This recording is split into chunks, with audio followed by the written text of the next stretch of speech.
Alright guys, we're in the lower geothermal greenhouse and these snapdragons smell amazing. And the shard looks fantastic. This is the 4th year this greenhouse has been permaculture and the results are just getting better and better. I mean, look at that one shard leaf. Fantastic. Fennel. Our sorrel in the back here. Our garlic is looking amazing.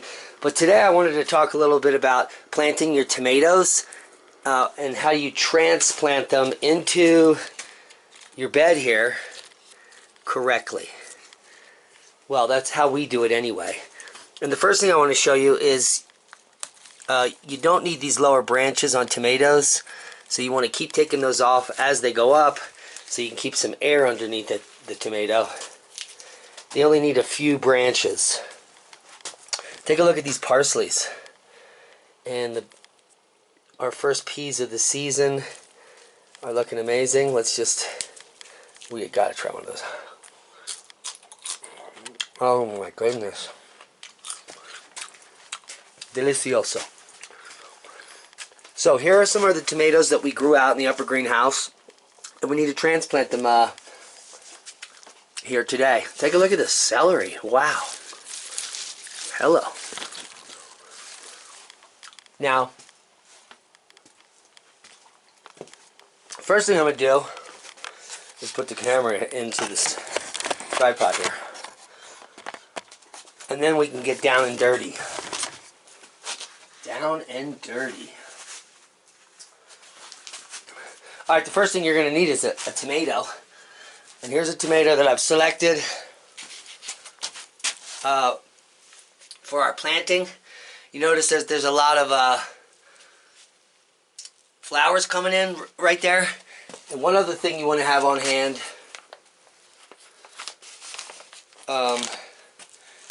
is some Myco Bliss Premium Mycorrhizal Inoculant. This treats over 100 plants, this 1 pound. It promotes vigorous plant and root growth. It literally contains 5 species of endomycorrhizal inoculum, which contains 1,000 propagules per gram. So what this does is it allows the plant to take up nutrients better and faster and stops the shock of transplanting. So I just add a little into the hole and a little into the soil that I'm going to be transplanting. Now when you transplant a tomato plant like this, you can remove all of the branches all the way up to the top where it's flowering. And then you can bury it as deep as you want. This is one of the few types of plants you can do that to. So take a look here. We got good root structure. It's not root bound. It's ready to go in the hole. And I want to get this hole as deep as possible because we can plant this as deep as we want it, like I said. And so there it is, as deep as I could get it in there. I'm going to get some of this mycorrhizal soil. Make sure I get that tamped in nice and good there. And again, you don't have to worry. A tomato is a plant. You don't have to worry about suffocating it when you put it in the ground. You can literally bury a tomato plant. So that's a pretty nice planting for us.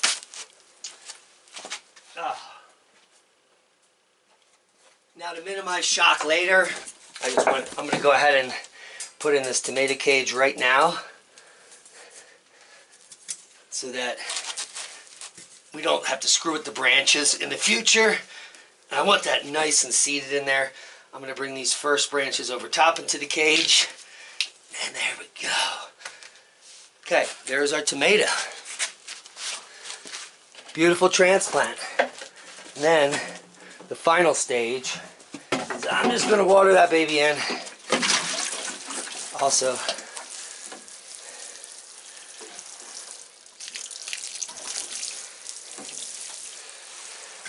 and then take a little journey around the greenhouse. So that tomato is in and ready to go. Hopefully we won't get another deep freeze.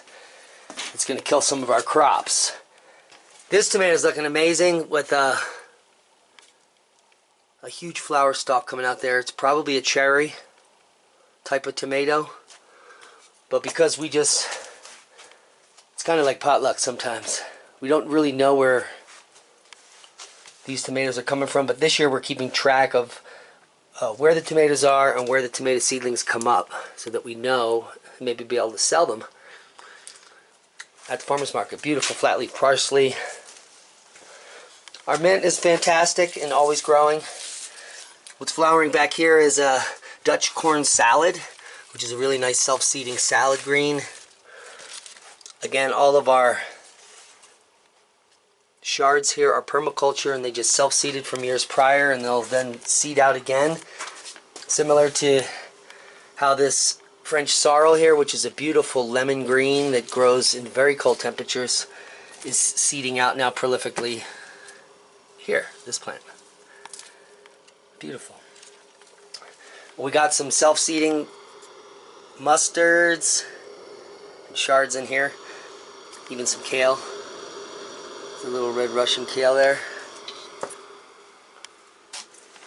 I got a cuke back here, got a little hit by the cold. And then our edible, beautiful edible snappies right there.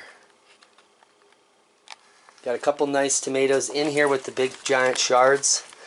The dino shard with some good, this looks like it could be a purple tomato. Some good leaves, beautiful color. Real thick and robust stalks.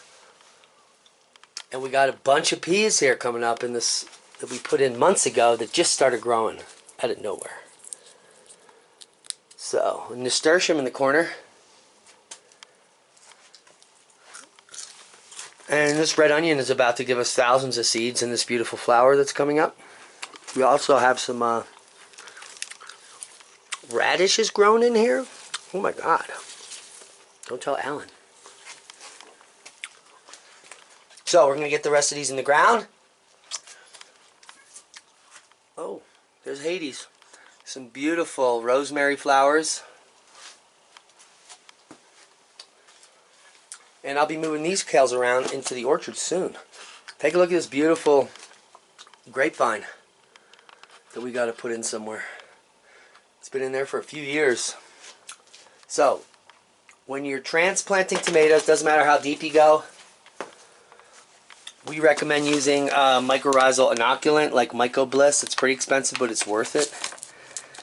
It's also going to help your soil. No matter what you're putting it in, that mycorrhiza is going to go into the soil, whether it's inside or outside when you're doing these plantings. So hit that like button. Subscribe to the channel if you haven't. Hi, Hades. Meow. And get growing, man. It's spring, ding dang. Take a look at the borage and the mustard.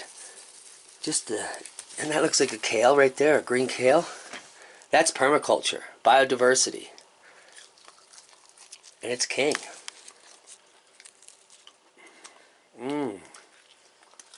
Be safe.